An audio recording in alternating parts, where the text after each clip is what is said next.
অপেক্ষার অবসান। আমি অরবিন্দ কুমার দাস তোমাদের মাঝখানে নিয়ে চলে এসেছি একাদশ শ্রেণীর অনলাইন ব্যাচ সম্পর্কিত ফুল ফান্ডা নিয়ে। প্রিয় ভাই বোনেরা, তোমাদের এই সপ্তাহে স্টার্ট হয়ে যাচ্ছে ম্যাথামেটিক্সের একাদশ শ্রেণীর ফুল কোর্স অনলাইন ব্যাচ। তোমাদের এই একাদশ শ্রেণী যে বোর্ডের সিলেবাস অঙ্ক করানো হবে সেই বোর্ড হচ্ছে কি WBC HSE। প্রসঙ্গত বলে রাখি, তোমাদের মনে হতে পারে স্যার আপনি কার মাধ্যমে করাবেন, হোয়াটসঅ্যাপ, ফেসবুক, টেলিগ্রাম, কিসের মাধ্যমে করাবেন? তো বলে রাখি, তোমাদের এই একাদশ শ্রেণীর অনলাইন ব্যাচ করানো হচ্ছে সায়েন্স রিডার অ্যাপ্লিকেশনের মাধ্যমে। এই অ্যাপ্লিকেশনের পুরো লিঙ্ক দেওয়া রয়েছে এই ভিডিও ডেসক্রিপশন বক্সে। এই অ্যাপেই যে কোর্সটি তোমাদের জন্য আনা হয়েছে সেই কোর্সের নাম, সেই কোর্সের পুরো ডিটেলস, সেই কোর্সের লিঙ্ক আমরা কিন্তু এই ভিডিওর ডেসক্রিপশন বক্সে দিয়ে দিয়েছি, তোমরা দেখে নেবে। পাশাপাশি এরা বলে রাখি, যদি কারো মনে হয় স্যার আমরা বুঝতে পারছি না ঠিক মতন, কোনো প্রবলেম হচ্ছে এই কোর্স সম্পর্কিত, তার জন্য কিন্তু আমি এই ভিডিওর ডেসক্রিপশন বক্সে দিয়ে দিয়েছি হোয়াটসঅ্যাপেরও লিঙ্ক, ইনকোয়ারি গ্রুপ। সেখানে তোমরা তোমাদের প্রশ্নগুলো কিন্তু জানাতে পারো, সেই অনুযায়ী তোমাদের উত্তর দিয়ে দেওয়া হবে। তোমাদের বলে রাখি যে এই অ্যাপে যাওয়ার পর তোমাদের প্রথম ডিউটি কি? ডিউটি হচ্ছে, তোমরা যদি কেউ মনে করো আমি স্যার কোর্সে অ্যাডমিশন নিতে চাই, তাহলে কোর্সে অ্যাডমিশনের জন্য দেখবে কোর্সের পাশে যে লিঙ্ক দেওয়া রয়েছে সেই লিঙ্কে ক্লিক করো, তারপর স্টেপ বাই স্টেপ সমস্ত পদক্ষেপ মেনে চলো, দেখবে আরামসে ভর্তি হতে পারবে। স্যার ক্লাস কে নেবে? ক্লাস নেব হচ্ছে আমি তোমাদের প্রিয় দাদা একেডি স্যার। পাশাপাশি বলে রাখি স্যার, যখন আমি অ্যাপে যাওয়ার পর সেই ব্যাচের মধ্যে প্রবেশ করলাম, সেখানে ক্লাসগুলো করব কিভাবে? তো সেখানে ফোল্ডার এই 4টে পার্টে ভেঙে দেওয়া হয়েছে। প্রথমটা কি? Introduction part. ইন্ট্রোডাকশানে কি থাকবে? পুরো চ্যাপ্টার, অর্থাৎ কি ক্লাস 11-এর গণিতের পুরো ইন্ট্রোডাকশান থাকবে। স্যার ক্লাস 10-এর সঙ্গে 11-এর পার্থক্যটা কি? স্যার ক্লাস 11-এর যে কন্টেন্ট আমি পড়ব, আপনি পড়াবেন কোন টেকনিকে, কোন কৌশলে পড়াবেন, কি থট মেনটেন করে পড়াবেন, A to Z পুরো ডিটেলস থাকবে ইন্ট্রোডাকশান ক্লাসে। নেক্সট কি? নেক্সট হচ্ছে কোর্স। তোমাদের ক্লাস, এখানে পুরো ক্লাস ডিটেলসটা পেয়ে যাবে। ক্লিক করলে গেলেই পুরো চ্যাপ্টারগুলো ওপেন হয়ে যাবে, চ্যাপ্টার 1, চ্যাপ্টার 2, চ্যাপ্টার 3, এরকমভাবে।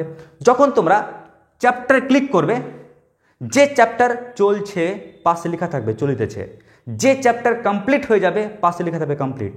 কেমন? ফলে কোনো চিন্তা নেই, কোনো চাপ নেই। পাশাপাশি বলে রাখি, তোমরা ওই চ্যাপ্টার করবে কীভাবে, লাইভ না রেকর্ডেড, দুরকমই অপশান রয়েছে, লাইভও আছে, রেকর্ডেডও রয়েছে। স্যার লাইভ মানে তো নিশ্চয়ই নির্দিষ্ট রুটিন মেনটেন করবে, অবশ্যই নির্দিষ্ট রুটিন মেনটেন করবে, টাইম মেনটেন করবে। কিন্তু তুমি যদি বাই চান্স ওই টাইমে উপস্থিত থাকতে না পারো, টেনশন নেই। কেন?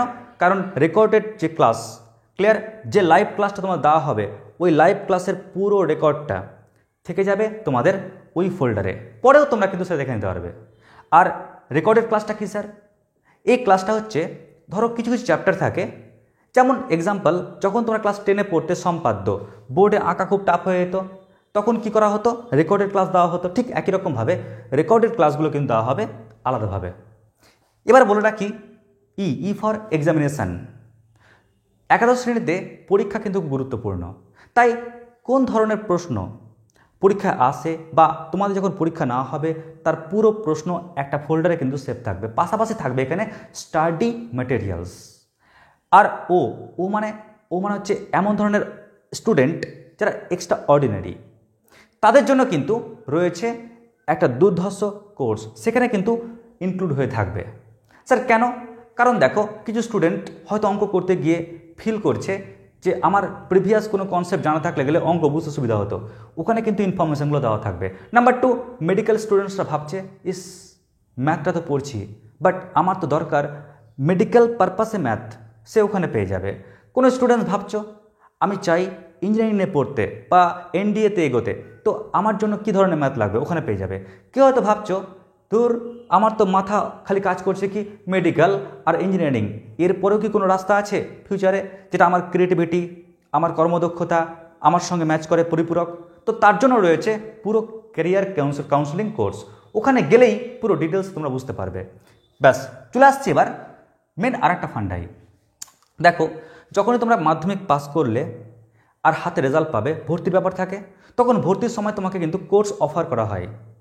তুমি কোন স্ট্রিম নিয়ে যাবে, কোর্সের পর সাবজেক্ট অফার করা হয়, তুমি কোন সাবজেক্ট নিয়ে পড়বে। তো ম্যাথামেটিক্স এমন একটা সাবজেক্ট, এটা সায়েন্সের স্টুডেন্ট নিতে পারে, আর্টসের স্টুডেন্ট নিতে পারে, কমার্সের স্টুডেন্টও নিতে পারে, মানে সমস্ত স্ট্রিমের স্টুডেন্ট কিন্তু নিতে পারে এই ম্যাথামেটিক্সকে। অনেকের মনে ভ্রান্ত ধারণা থাকে, ভাবে যে ম্যাথামেটিক্স মনে হয় সায়েন্সেরই সাবজেক্ট, কিন্তু না, ম্যাথামেটিক্স কিন্তু সমস্ত স্ট্রিমের সাবজেক্ট। ক্লিয়ার? মানে কমন সাবজেক্ট বলা চলে। এবার তোমাদেরকে বলি, যখন তোমরা ক্লাসে উঠবে, মানে একাদশ শ্রেণীতে উঠবে, তখন দেখবে তুমি যদি যে স্ট্রিমে যাও না কেন তোমাদের সাবজেক্ট অফার করা হবে, আর সেখানে দেখবে তোমাকে নিতে হবে 6টা সাবজেক্ট। 5টাও নেওয়া যায়, তবে দেখবে স্যাররা 6টা সাবজেক্ট বলেন নিতে, এবং 6টা সাবজেক্টের মধ্যে বেস্ট অফ 5 ক্যালকুলেশন করা হয়, ক্যালকুলেট করা হয়। কীরকম ব্যাপারটা দেখে নাও। ধরে নাও তোমাকে অফার করা হচ্ছে 6টা সাবজেক্ট, তুমি নিলে কি কি? বেঙ্গলি নিলে, ইংলিশ নিলে, এটা তো যেহেতু বুঝতে পারছো ল্যাঙ্গুয়েজ সাবজেক্ট নিতেই হবে। এবার যারা সায়েন্স স্ট্রিম নিয়ে পড়ছো তারা হয়তো রাখলে ফিজিক্স, কেমিস্ট্রি, বায়োলজি আর ম্যাথামেটিক্স। কেমন আছে কি কি? Physics, chemistry, biology, mathematics, computer science. তো তুমি ফিজিক্স, কেমিস্ট্রি, বায়োলজি আর ম্যাথামেটিক্সে রাখলে, মানে 2টো সাবজেক্ট আর এদিকে 4টে সাবজেক্ট, হয়ে গেল 6টা সাবজেক্ট। যারা আর্টসের স্টুডেন্ট তারা আর্টসের যে কোনো 4টে সাবজেক্ট রাখতে পারো। তার মধ্যে কেউ যদি মনে করো আমি 3টে সাবজেক্টের মধ্যে ম্যাথকে রাখবো একটা সাবজেক্ট, 3টে সাবজেক্ট থাকলো, পাশাপাশি আরেকটা সাবজেক্ট নিলাম, তাহলে 4টে সাবজেক্ট হয়ে গেল ম্যাথামেটিক্সকে নিয়ে। কমার্সের স্টুডেন্ট ভাবতে পারো স্যার আমি 3টে সাবজেক্ট আর পাশে আরেকটা সাবজেক্ট নিচ্ছি ম্যাথামেটিক্সকে, দেখো তার ক্ষেত্রেও 4টে সাবজেক্ট হয়ে গেল। এবার প্রশ্ন হচ্ছে স্যার ম্যাথকে রেখে আমাদের লাভটা কী? মাথায় রাখবে যদি ম্যাথটা না রাখো তাহলে সায়েন্সের ক্ষেত্রে প্রবলেম হয় ফিজিক্সের ক্ষেত্রে, কারণ ফিজিক্স কেমিস্ট্রিতে যে সমস্ত ম্যাথগুলো ইউজ করা হয়, বিশেষ করে ফিজিক্সের ক্ষেত্রে যে সমস্ত ম্যাথ ইউজ করা হয় সবটা কিন্তু ম্যাথ হচ্ছে ক্লাস 11-12 ভিত্তিক। ফলে যদি কেউ ম্যাথটাকে বাদ দিয়ে দাও তখন কিন্তু তার ক্ষেত্রে ফিজিক্স পড়তে, বুঝতে, ভাবতে, অ্যাপ্লিকেশন করতে সমস্যা বোধ করবে। ফলে কিন্তু ম্যাথটা রাখা আবশ্যক। নেক্সট কি? নেক্সট হচ্ছে এবার আর্টসের ক্ষেত্রে যদি কেউ মনে করো ফিউচারে আমি ম্যাথ নিয়ে এগোতে চাই, বা আমি হয়তো বলতে পারো যে আমি জিওগ্রাফি নিয়ে এগোতে চাই, তখন দেখবে এই ম্যাথের গুরুত্ব কিন্তু অপরিসীম। পাশাপাশি এটাও বলি যারা কমার্স স্টুডেন্ট তাদেরকে তো বলার কোনো ভাষাই নেই, জানো তোমরা প্রত্যেকে, ইকোনমিক্স বলো, অ্যাকাউন্টেন্ট বলো, যখনই তোমরা নিয়ে পড়বে তখন কিন্তু ম্যাথের গুরুত্ব কিন্তু থাকে। ফলে ম্যাথটা কিন্তু কমন সাবজেক্ট বলতে পারো সবার, সমস্ত স্ট্রিমের জন্য, এবং খুব পপুলার আর ভালো সাবজেক্ট। এবার বলে রাখি স্যার সাবজেক্ট তো হয়ে গেল 6টা, কিন্তু আপনি বলছেন বেস্ট অফ 5। ইয়েস, তুমি পড়ছো 6টা সাবজেক্ট, তার মানে কি মনে হতে পারে 600তে পরীক্ষা হওয়া উচিত, কিন্তু না, পরীক্ষা হয় 500তে। পরীক্ষা দিতে যাও 6টায়, ক্লিয়ার? কিন্তু 500তে পরীক্ষা হয়। এখানে 6টা সাবজেক্টের মধ্যে যে 5টা সাবজেক্টে বেশি বেশি নাম্বার ওঠে ওই নাম্বারগুলোই কিন্তু যোগ হয়ে ক্যালকুলেশন আসে বা গণনায় আসে।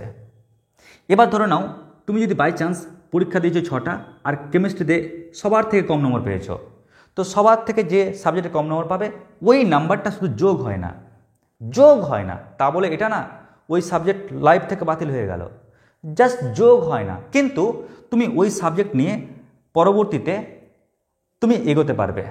ক্লিয়ার? যেমনভাবে তুমি আদার্স সাবজেক্টগুলো নিয়ে এগোতে পারবে, সমতুল্যভাবে ওই সাবজেক্ট নিয়ে এগোতে পারবে। শুধু তোমার গণনার সময় তোমার সুবিধার জন্যই নম্বরটা যোগ হয় না, যাতে নম্বরটা বেশি আসে তোমার এগ্রিগেটে, তাই পার্সেন্টেজে তাই। তো এই হলো ফুল ফান্ডা। যদি এই ব্যাপারে আরও জানতে চাও অবশ্যই কমেন্টে লিখে পাঠাবে, এই টপিক সম্পর্কে আরও বিস্তারিত জানাবো। এবার চলে আসি ক্লাস 10 আর ক্লাস 11-এর একটু বেসিক চর্চায়। মনে রাখবে ক্লাস 10-এ আমরা যখন ম্যাথ পড়েছিলাম, যেমন পাটিগণিত, বীজগণিত, জ্যামিতি, পরিমিতি, ত্রিকোণমিতি, রাশিবিজ্ঞান, এই সমস্ত পার্টগুলোতে দেখবে একটা অন্যরকম চিন্তাধারা ছিল, অন্যরকম থট লুকিয়েছিল। কিন্তু মাথায় রাখবে ক্লাস 11-এর পড়ানা অনেক সহজ এবং অনেক ইন্টারেস্টিং, দেখবে পড়তে গিয়ে একটা নিজের মধ্যে এনার্জি ক্রিয়েট হয়ে যাবে। প্রসঙ্গত বলে রাখি, অনেক স্টুডেন্ট ভাবে স্যার আমরা কোন বই কিনব, কোন বই কিনব, কোন বইটা আমার জন্য ভালো। দেখবে বর্তমানে যে সমস্ত প্রকাশনী থেকে বই বেরোচ্ছে সমস্ত বই কিন্তু দুর্ধর্ষ মানের বের করছে। তুমি যে কোনো একটা বই পড়তে পারো, কোনো সমস্যা নেই। তবে যখন আমরা পড়াই, দীর্ঘ 15 বছর ধরে যেহেতু আমরা পড়াই, ফলে বইগুলোর মধ্যে আমরা কিন্তু কিছু পরিবর্তন দেখতে পাই। যেমন হাতে যেমন 5টা আঙুল সমান না, ঠিক একই রকম কিন্তু 5টা বইয়ের কোয়ালিটি কিন্তু একই রকম হবে না, 5 রকম হবে। ক্লিয়ার? তাদের গুণাগুণও কিন্তু 5 রকম হবে। কিছু গুণ মিলবে কিন্তু কিছু গুণ এমন থাকবে সেটা 5 রকম। ফলে আমি তোমাদের যখন বই বলবো, সাজেস্ট করে দেবো পড়ানোর সময়, তখন তো আলাদা বিষয়।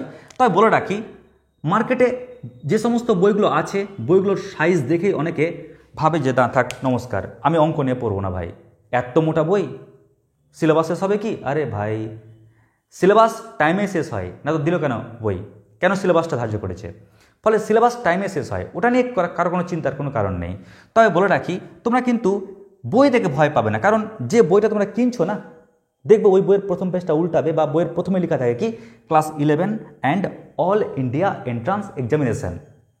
মানে ওই বইটা কেবলমাত্র বোর্ড এক্সামের জন্য নয়, যে বোর্ড এক্সাম প্লাস পাশাপাশি অল ইন্ডিয়া এন্ট্রান্স এক্সামিনেশনের জন্য। ওই কারণে কিন্তু বইটা মোটা হয়ে গেছে। এক্ষেত্রে বলে রাখি, তোমাদের আমি একটা সার্কেলের মাধ্যমে বুঝিয়েছি, তোমাদের বইতে কিন্তু 3 টাইপের প্রবলেম থাকে। একটা কি জানো? একটা হচ্ছে বেসিক লেভেল, আরেকটা কি, আরেকটা হচ্ছে বোর্ড লেভেল, আরেকটা হচ্ছে এন্ট্রান্স লেভেল। এই 3 ধরনের কিন্তু কোশ্চেন থাকে। আর এই 3 ধরনের কোশ্চেনের মধ্যে একটা স্টুডেন্টের প্রথম কর্তব্য, আমি কোন মাধ্যমটাকে বেছে নিয়েছি। যেমন এক্সাম্পল ধরে নাও, ক্লাস 11-এ কোনো স্টুডেন্ট ভেবে নিয়েছে যে না ভাই, আমি তো মেডিকেল লাইনেই যাব, আমার ব্রেনে ওটা ফিক্সড, তালা মেরে দিয়েছি।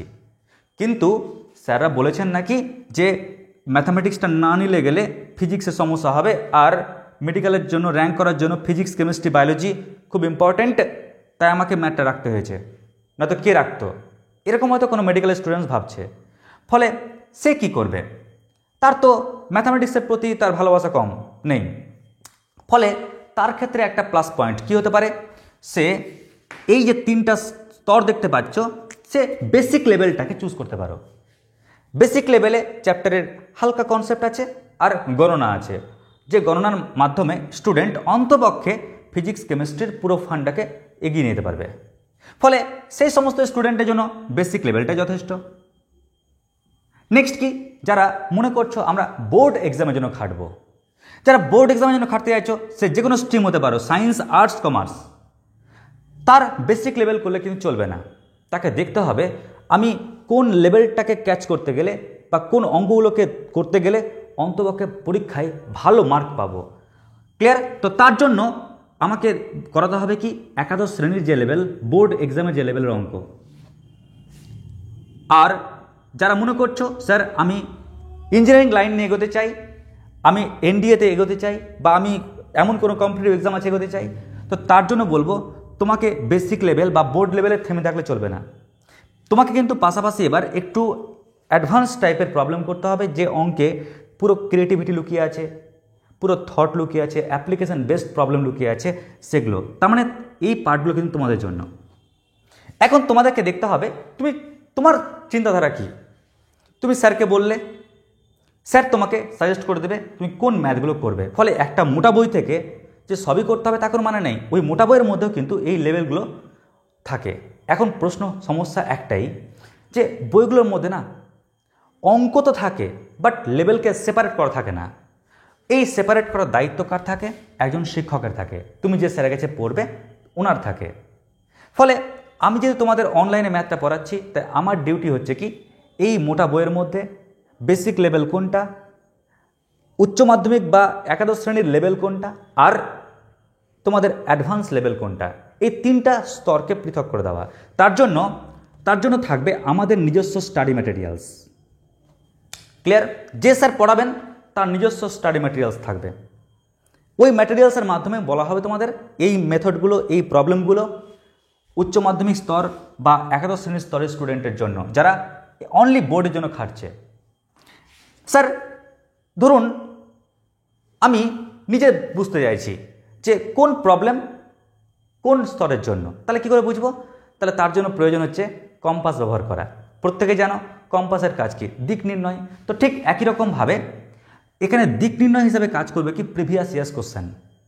তোমরা প্রিভিয়াস ইয়ার্স কোশ্চেন দেখে বুঝতে পারবে যে কোন তুমি যে প্রবলেমগুলো সলভ করছো বা স্যার যেগুলো সলভ করাচ্ছেন ওগুলো বেসিক লেভেল নাকি বোর্ড লেভেল নাকি এন্ট্রান্স লেভেল। যদি তুমি দেখো যে তুমি যে অঙ্কগুলো করেছো সেই অঙ্কগুলো করার পর তুমি প্রিভিয়াস ইয়ার্স কোশ্চেন সলভ করতে পারছো না, ভেবে নাও তুমি বেসিক লেভেলটাতে পড়ে আছো। তুমি যে অঙ্কগুলো করেছো তুমি প্রিভিয়াস ইয়ার্সগুলো করতে পারছো, ভেবে নাও তুমি বেসিক লেভেল পার হয়ে তুমি বোর্ড এক্সামের লেভেলে পড়ে গেছো। তুমি দেখছো তুমি যে প্রবলেমগুলো করেছো সেই প্রবলেমের রেসপেক্টে প্রিভিয়াস ইয়ার্স কোশ্চেন খুবই সহজ লাগছে, বরং তুমি যা শিখেছো ওখানে বেশি বুদ্ধি প্রয়োগ করতে হয়েছে, তখন তুমি বুঝে নাও তুমি কিন্তু এন্ট্রান্স লেভেলের পর্যায়ে চলে এসেছো। ফলে এই কাটা কম্পাস না বলতে পারো, সেই কম্পাসের মাধ্যমে তোমরা কিন্তু বুঝতে পারবে যে এখন তুমি কোন পর্যায়ে আছো। তাই প্রিয় ভাই বোনেরা, এই ছিল আমাদের সংক্ষিপ্ত ধারণা। আশা করছি বুঝতে পেরেছো। তোমাদের মাথাতে এখানে একটা কোশ্চেন আসতে পারে, স্যার আমাদের কোর্স ফিটা কত? তো কোর্স ফি ফ্রি দেখে বুঝিও না, পুরো ফ্রিতে রয়েছে। কোর্স ফি পুরো ডিটেলস জানানো হয়েছে ডেসক্রিপশন বক্সে। কোর্সে যাবে, ওখানে গিয়ে সব বলা আছে। পাশাপাশি এটা বলে রাখি, স্যার ফ্রি তাহলে কেন দিয়েছেন? ফ্রি বলতে বলা হয়েছে যখনই অ্যাপে ঢুকবে দেখবে ওখানে একটা ফ্রি ম্যাটেরিয়ালস আছে, ওখানে গিয়ে ক্লিক করলে দেখবে ওখানে তোমরা কিছু ভিডিও পাবে, কিছু ম্যাটেরিয়ালস পাবে, ঠিক আছে? তো ওই ম্যাটেরিয়ালসে বলো বা ওই ভিডিওতে বলো গেলেই তোমরা ক্লাস 11-এর বলো বা 12-এর বলো বা 10-এর বলো কিছু কন্টেন্ট দেখতে পাবে, কিছু ভিডিও ক্লাস দেখতে পাবে, যে ক্লাসের মাধ্যমে তোমরা ফিল করতে পারবে যে একাদশ শ্রেণী বা দ্বাদশ শ্রেণীর পড়াগুলো কীরকম হতে পারে। ক্লিয়ার? তবে আমি এটাই সাজেস্ট করব, যখন তোমাদের ক্লাসে পড়া হয়ে যাবে তারপর তোমরা যদি দেখো সেই ক্লাসগুলো আরও বেশি ইন্টারেস্টিং মনে হবে। এর কারণ হচ্ছে ক্লাসে দেখবে প্রত্যেকটা চ্যাপ্টারের সঙ্গে প্রত্যেকটা চ্যাপ্টার লিঙ্ক থাকে। যদি তুমি পরের চ্যাপ্টারটা আগে দেখো আর লিঙ্ক খুঁজে না পাও তাহলে তোমার টাফ লাগতে পারে। তাই তোমরা আগে জয়েন হয়ে যাও ব্যাচে। জয়েন হয়ে যাওয়ার পর কঠোর দমে পড়াশোনা স্টার্ট করে দাও। নির্দিষ্ট ডেট অ্যান্ড টাইম মেনে তোমাদের ক্লাস চলবে। রেকর্ডেড ক্লাসের পাশাপাশি লাইভ ক্লাস দেওয়া হবে এবং তোমাদের সঙ্গে একটু আড্ডাও মারা যাবে, যেখানে আমরা অঙ্ক বিষয় নিয়ে আলোচনা সমালোচনা করতে পারবো। কেমন? আজকের মধ্যে এটুকুটাই। নমস্কার, ধন্যবাদ।